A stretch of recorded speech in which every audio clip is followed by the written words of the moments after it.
Au sommaire de cette édition, le renforcement de la coopération entre le Mali et la Banque africaine de développement BAD.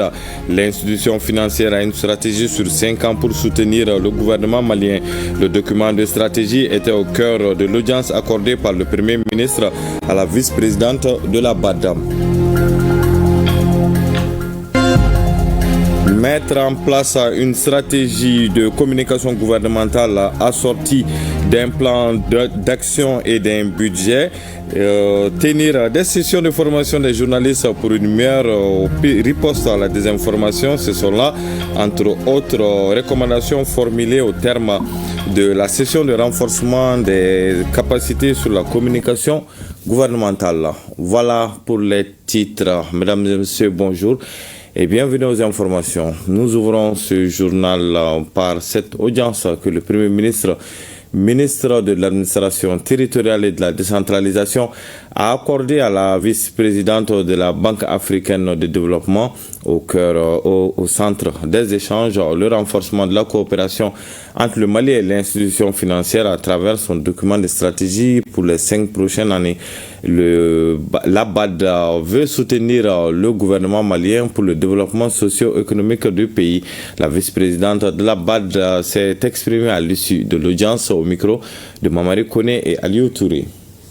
Je suis venu au nom de la direction de la BAD, le président de la Banque africaine de développement, pour voir avec le gouvernement, pour renforcer la collaboration, pour soutenir le développement socio et économique dans le pays, pour améliorer la vie de la population malienne. Donc on a discuté de comment il faut renforcer cette population. On a parlé aussi de notre document de stratégie pour soutenir ce programme de développement, parce que dans chaque pays, nous avons un document de stratégie qui définit tout ce qu'on va faire dans le pays pour 5 ans, ce que nous avons pour le Mali, et ça va permettre à la fin de cette année. Donc déjà, il faut commencer à réfléchir avec le gouvernement quelles sont les nouvelles stratégies, quels sont les projets clés, quels sont les secteurs clés que le gouvernement bien vouloir que nous allons les soutenir. Et c'est vrai qu'on attendait aussi le document de vision Mali pour 2063, et je suis très content qu'aujourd'hui, depuis hier qu'on est là, le gouvernement a confirmé que c'est prêt. On a regardé aussi, fait un petit état de lieu de projets que nous avons en Mali, le déroulement des projets dans tous les pays où nous avons des projets. Il y a toujours les défis, mais en travaillant avec le gouvernement, on va réussir de finaliser l'implémentation de pays pour que les populations puissent bénéficier. On a discuté aussi de notre programme pour cette année. Nous avons 2 projets. Un projet d'énergie dans le nord de Bamako, et puis un projet aussi routier qui va connecter vers le Sénégal, Dakar. Donc on a discuté aussi pour travailler ensemble avec le gouvernement pour préparer le projet pour l'approbation cette année. Inauguration hier du siège de l'Institut national de prévoyance sociale. Le bâtiment de haut standing a coûté près de 11 milliards de francs CFA. Il est situé à l'ACI 2000. L'infrastructure R+6 va changer les conditions de travail du personnel avec plus de 200 bureaux, un parking souterrain, une cantine, le nouveau siège allie confort et modernité. La cérémonie était présidée par le ministre de la Santé et du Développement social. Le reportage de Aloussine Touré. Ce bâtiment imposant sera l'une des attractions de la capitale et pour quelque temps. Bâti sur 7 niveaux, R+6, il se singularise par son architecture originale et fonctionnelle. De quoi motiver le personnel de l'INPS dont les prochaines performances devront refléter les nouvelles conditions de travail.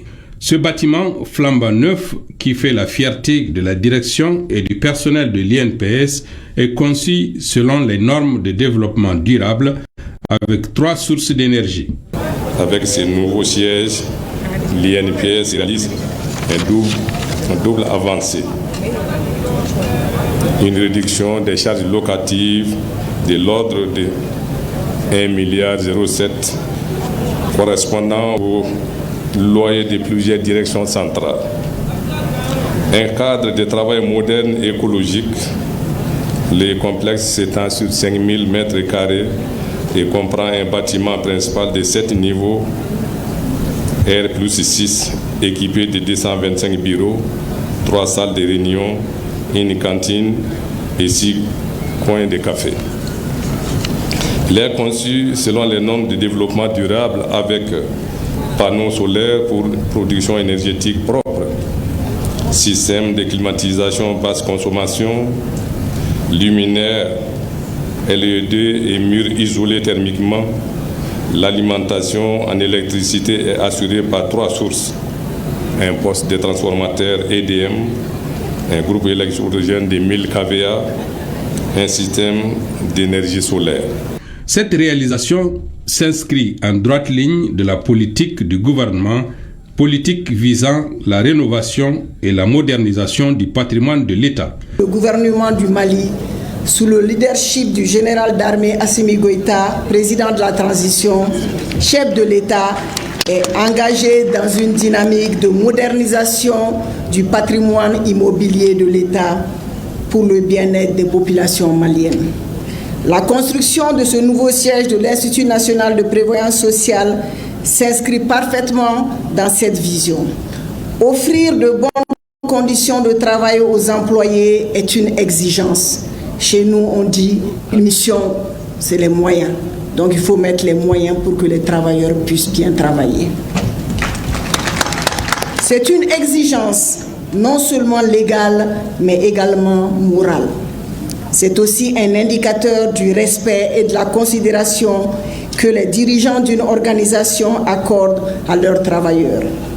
Aussi, les conditions de travail sont le gage de la régularité et de l'assiduité au travail qui sont facteurs d'amélioration et de productivité des travailleurs au sein d'une entreprise ou d'un service.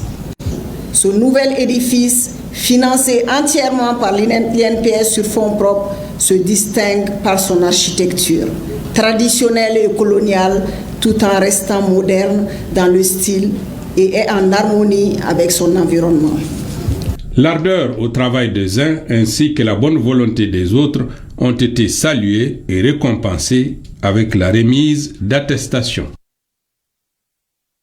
68 recommandations et plus de 280 propositions, c'est en substance le contenu du rapport sur les états généraux de la santé remis hier au ministre en charge de la santé.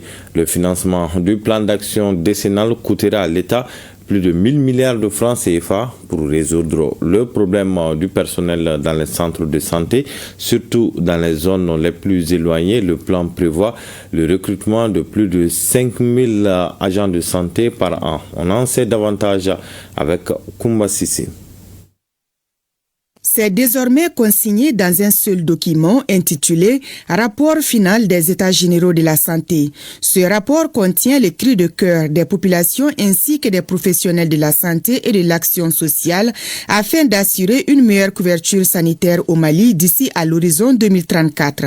Sur 993 recommandations formulées lors des travaux des États généraux tenus au mois de décembre dernier, 68 grandes recommandations et 283 activités opérationnelles sont retenues dans le rapport final.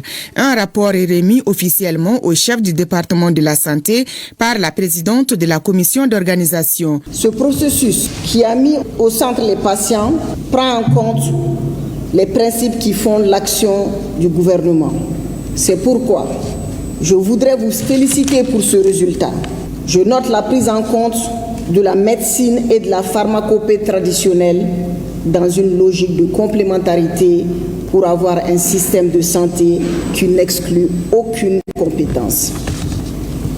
La promotion du secteur privé de la santé, notamment la santé des jeunes et adolescents, la santé en milieu scolaire, sportif et carcéral, ainsi que l'impact de l'environnement et des conditions climatiques sur l'état de santé des populations. Pour un système de santé performant au Mali, le plan d'action des États généraux de la santé prévoit par an le recrutement de près de 5000 agents de santé pour un budget estimé à plus de 1000 milliards de francs CFA sur les 10 prochaines années.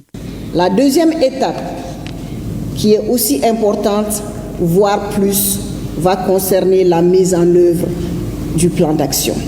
Il ne pourra y avoir de véritable refondation à même de répondre aux besoins et aspirations profondes de nos populations en matière de santé, sans son appropriation non seulement par les acteurs de santé, mais aussi par l'accompagnement et l'engagement de tous. Je voudrais vous rassurer que les recommandations pertinentes issues des États généraux de la santé seront transmises au chef du gouvernement et je suis persuadée que ces actions, quand elles seront effectives, nous permettront de sauver des vies et d'impacter sur le développement économique et social de notre pays. En marge de la cérémonie de remise du rapport, 20 professionnels de la santé ont été décorés.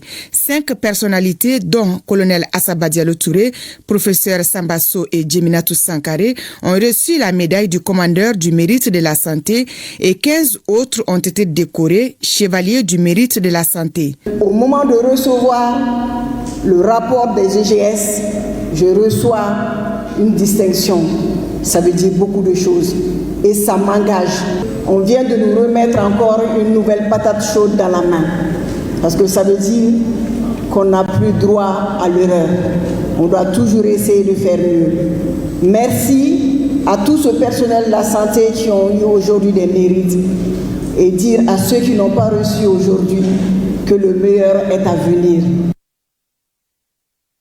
Demain, 8 mars, les femmes sont célébrées à travers le monde à la faveur de la journée qui leur est dédiée. Cette année, la célébration officielle aura lieu à Koutiala. En prélude à cette célébration, le ministre de la Promotion de la Femme, de l'Enfant et de la Famille a présidé hier un panel sur le thème national qui est leadership féminin et innovation, levier pour l'égalité et l'autonomisation. Une initiative de l'école de maintien de la paix à Lyon Blondembe. Le reportage de Abibatou Koyan Djakiti. L'école de maintien de la paix à Lyon Blondembe célèbre par anticipation la journée internationale des droits des femmes. Cela 48 heures avant le jour J. Le thème international 2025 s'intitule « Pour toutes les femmes et les filles, droits, égalité et autonomisation ». Au plan national, le thème retenu est « Accélération du rythme de l'autonomisation des femmes et des filles, gage d'un développement humain durable ». De ces deux thèmes, l'EMP a fait une déclinaison en mettant l'accent sur le leadership féminin et l'innovation, levier pour l'égalité et l'autonomisation. Cela pour analyser l'impact des sessions de renforcement de capacité de l'école sur le parcours professionnel et social de ses alumni et bénéficiaires féminins et son apport à la recherche de leur autonomisation et à l'égalité des genres. La Journée internationale des femmes n'est pas seulement un moment de reconnaissance, mais c'est surtout une période dédiée à la réflexion sur les avancées accomplies et les défis persistants en matière d'égalité et d'autonomisation des femmes. L'école de maintien de la paix à Lyon Blondembe de Bamako, conformément à sa vision déclinée dans son cadre stratégique 2024-2028, se veut être un acteur engagé dans la promotion de la paix et de la sécurité sur notre continent en particulier et dans le monde en général. C'est pourquoi nous voulons atteindre 40% de participation féminine à l'ensemble de nos activités à l'horizon 2028. Et oui, tout peut réussir aux femmes quand elles le veulent, à l'image de ces dames qui vont animer ce panel exclusivement féminin sous forme de table ronde interactive avec un format participatif. La première promotion de l'armée date de 1974, mais il y a eu un décret du commissariat à la promotion de la femme, un décret de 1993 et qui a fait un grand boom au niveau du département de la Défense. Bon, ça a permis de mettre en place les délégués ministériels. J'ai eu l'honneur d'être la première déléguée ministérielle. Moi, je suis restée 11 ans. Seul général, Dieu merci, l'année dernière, il y a eu 2 femmes généraux. Nous sommes réunis dans cette salle pour parler des droits des femmes, pour réfléchir ensemble comment les femmes peuvent être encore plus davantage autonomes et être indépendantes. Qu'on ne puisse plus nous donner des pouvoirs ou des postes parce que nous sommes des femmes, qu'on nous donne des postes parce que nous pouvons, parce que nous avons la capacité, parce que nous avons les connaissances. Le leadership féminin est en marche avec des progrès dont on peut se réjouir. Cependant, on a encore du chemin à faire pour relever les défis. Le ministère de la promotion de la femme, de l'enfant et de la famille, que j'ai l'honneur de diriger, œuvre au quotidien avec ses partenaires pour la mise en œuvre et le suivi de ces engagements. Notre action se concentre sur plusieurs axes prioritaires, à savoir le renforcement des capacités des femmes pour leur permettre d'accéder à des opportunités économiques, politiques et sociales. L'intégration du genre dans toutes les politiques publiques, la lutte contre les violences basées sur le genre et enfin le soutien à des initiatives innovantes comme celle portée par l'École de maintien de la paix à l'île d'Onenbe qui vise à renforcer le leadership féminin dans des domaines clés comme la paix et la sécurité. La lutte continue pour l'atteinte des objectifs. Mettre en place une stratégie de communication gouvernementale assortie d'un plan d'action et d'un budget, tenir des sessions de formation des journalistes pour une meilleure riposte à la désinformation, ce sont là entre autres recommandations formulées au terme de la session de renforcement des capacités sur la communication gouvernementale, une session qui a duré 3 jours et a permis aux participants d'être édifiés sur l'importance de la communication gouvernementale dans un contexte géopolitique et géostratégique de guerre informationnelle. Arjumantina et Barakou Maïga nous font le point de la cérémonie de clôture. Ayant regroupé les acteurs des médias et de la communication en général, et en particulier les chargés de communication des différents départements ministériels, le séminaire du renforcement des capacités pour insuffler une nouvelle dynamique à la communication gouvernementale a vécu. Durant 3 jours, plusieurs thématiques d'actualité, dont la guerre informationnelle, ont été décortiquées en long et en large par d'éminents spécialistes du domaine. À l'arrivée, des recommandations sont formulées. Élaborer et mettre en œuvre un plan de communication stratégique gouvernemental avec un plan d'action assorti entre autres d'un budget et d'un chronogramme. Initier des sessions de formation en direction des structures d'encadrement afin de procéder à la spécialisation des journalistes en matière de veille et de riposte. Créer autour du porte-parole du gouvernement et du ministre chargé de la communication un mécanisme de coordination la communication gouvernementale et de gestion de l'information en temps de crise. Réaliser des sondages et des enquêtes d'opinion comme moyen de mise en œuvre de la communication gouvernementale. Organiser en direction des leaders d'opinion une série de consultations publiques pour mieux expliquer les choix et les réalisations du gouvernement, l'importance de la culture de la paix, de la citoyenneté et enfin de susciter des adhésions. Former les hommes des médias et particulièrement les chargés de communication et les chefs de cellules de communication gouvernementale dans l'animation des conférences et des débats thématiques. Former les chefs de cellules de communication gouvernementale à la conception, à l'élaboration et à la mise en œuvre de plans de communication de leurs départements respectifs. Créer des plateformes numériques pour le gouvernement. Vulgariser et promouvoir l'utilisation de l'intelligence artificielle dans la communication gouvernementale, donner un statut conséquent aux chargés de communication dans les départements ministériels, insuffler une nouvelle dynamique au SIGMA dans le dispositif de la communication gouvernementale en opérationnalisant ces tests de création et d'organisation, mettre à jour les emails des services et des sites officiels en utilisant obligatoirement le nom des domaines du Mali, initié et sécurisé par l'AGETIC, mettre en place une commission pour réfléchir sur le statut et le financement des médias publics, améliorer les conditions de travail des organisations faîtières des médias, intégrer les communicateurs traditionnels dans les activités de lobbying et de plaidoyer. La session initiée par la primature en vue d'outiller les acteurs de la communication gouvernementale est de nos jours nécessaire au regard des enjeux géopolitiques et stratégiques. À cet instant solennel, je tiens au nom du général de division Abdoulaye Maïga, Premier ministre chef du gouvernement, à exprimer mes sincères remerciements et félicitations à l'ensemble des panélistes et modérateurs qui, par leur expertise et leur pédagogie, ont donné un éclat particulier à cette rencontre. Mesdames et messieurs les participants, vos contributions ont permis de nourrir des débats d'une grande profondeur, renforçant ainsi notre vision commune d'une communication gouvernementale efficace et adaptée aux défis de notre époque. Je remercie tous les participants, notamment les chargés de mission, les responsables de la communication des départements ministériels, les organisations fêtières des médias, ainsi que les invités des marques pour leur engagement et la qualité de leur participation.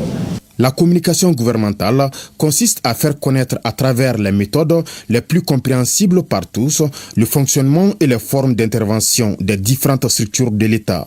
Et ce mécanisme qui se veut inclusif doit impliquer tous les acteurs de l'écosystème, de l'information et de la communication, aussi bien publics que privés. Durant ces 3 jours, vous avez analysé sans complaisance l'état de la communication gouvernementale à travers des thématiques majeures telles que communication et lutte contre le terrorisme au XXIe siècle, guerre informationnelle et influence stratégique, communication gouvernementale à l'ère de la refondation, évaluation de la communication gouvernementale, force et faiblesse, réforme et perspective de la fonction de chargé de communication dans les départements ministériels.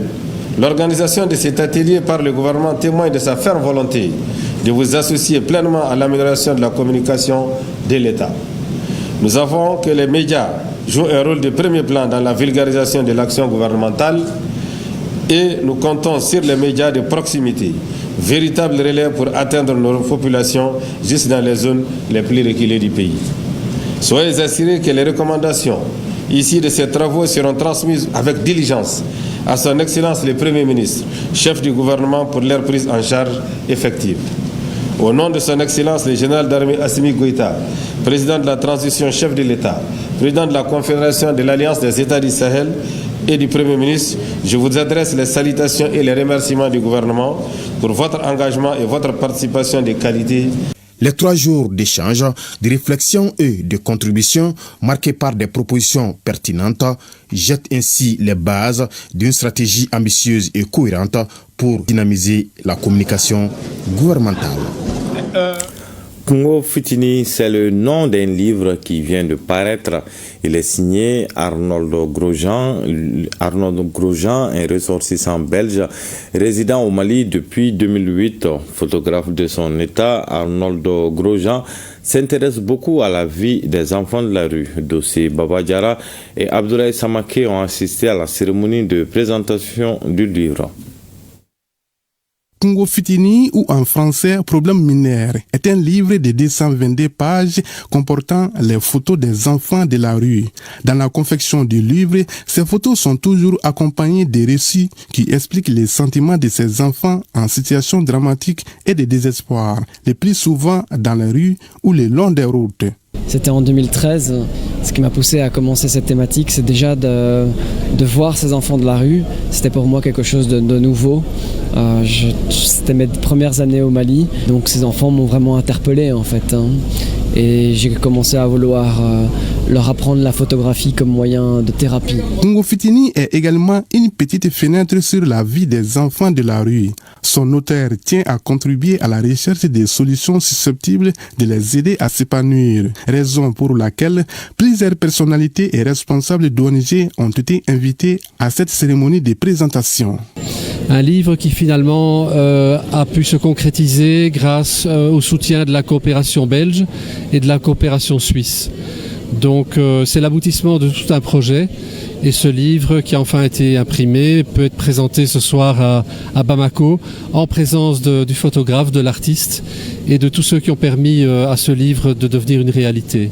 Congo Futini dans le sens où pour les gens c'est un problème mineur ces enfants, ça n'existe pas. Ce sont des gens qui lavent nos vitres de voiture, on est parfois gentil avec eux en leur donnant 100 francs CFA, parfois on leur sourit, parfois on les chasse. Ce n'est pas un problème mineur, c'est un problème capital. Ce sont les enfants du Mali, des enfants qui à un moment, pour des raisons diverses, ont dû quitter leur famille. L'ouvrage a pu être réalisé grâce à la collaboration du Centre Scout Kids, un centre d'accueil et de formation pour les enfants de la rue. Scout Kids, c'est un centre de loisirs pour les enfants. Là, on fait plein d'activités, que ce soit basket, natation, taekwondo, boxe, cours d'anglais, etc. Et on a l'association aussi qui s'occupe des enfants de la rue. Et les enfants de la rue sont présents avec nous 3 fois par semaine. On fait des ateliers avec eux de sensibilisation sur l'abus sexuel, lutte contre la drogue. Un exposé de l'auteur des livres sur la capture des photos et l'intention de ces enfants a été expliqué au public. Une prestation chorégraphique et une séance séance d'islam organisée par les enfants en formation dans les centres Scout Kids ont mis fin à la cérémonie. La 8e édition du festival Ali Farka Touré commence aujourd'hui 7 mars et c'est là jusqu'au 9 mars prochain à Lafiabougou en commune 4 du district de Bamako. L'information a été donnée par les organisateurs lors d'une conférence de presse. Le thème retenu cette année est Racines, Solidarité et Vivre ensemble. On en sait plus avec Ibrahim Kaoukonate et Zoumana Traoré. Décédé le 7 mars 2006, l'artiste interplanétaire Ali Farka Touré est l'artiste le plus titré d'Afrique avec 3 Grammy Awards à son actif. Depuis 8 ans, l'artiste musicien originaire de Niafunké, Ali Farka Touré, est célébré par les siens à travers un festival en vue de perpétuer sa mémoire et promouvoir son héritage musical. Pour nous, en réalité, ce n'est pas seulement le festival. Le festival, c'est pour juste accompagner l'héritage de Ali par sa musique, par ses valeurs, voilà, par tout ce qu'il est. Bon, Racine, c'est Ali. La solidarité, puisque c'est le mois de Ramadan, je pense que c'est un mois béni.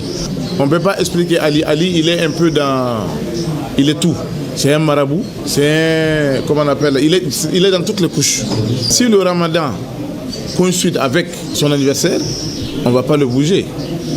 Donc on s'est dit, ok, c'est vraiment l'occasion, ça tombe sur ça, on le fait avec ça. Donc Ali Farka, l'homme de partage, l'homme humain, l'homme qui recevait tout le monde, qui rassemblait, qui partageait le repas, qui partageait ses biens, donc au-delà du musicien. Et c'est ce que nous voulons célébrer en cette 8e édition ici à Lafiabougou. Donc les moments les plus forts seront les moments de rupture collective. Ce seront aussi des moments de partage avec le CESCOM de Lafia à Sakola 2, avec un don que nous allons faire, si Dieu le permet. Et aussi nous aurons un espace où les gens pourront venir se reposer pendant les 2 jours sous les tentes ici sur le site du festival, jusqu'au moment de rupture collective pour partager des moments forts ensemble. Cette 8e édition prévue du 7 au 9 mars 2025 sera émaillée par des remises des dons, des vivres et non-vivres au CESCOM de Lafiabougou. À cela s'ajoute l'organisation des ruptures collectives de jeûne et lecture du Saint-Coran. Rendez-vous est donc pris aujourd'hui à Lafiabougou pour la 8e édition du festival Ali Farka Touré. Ainsi prend fin ce journal. Merci de l'avoir suivi et bonne suite de programme sur ORTM1.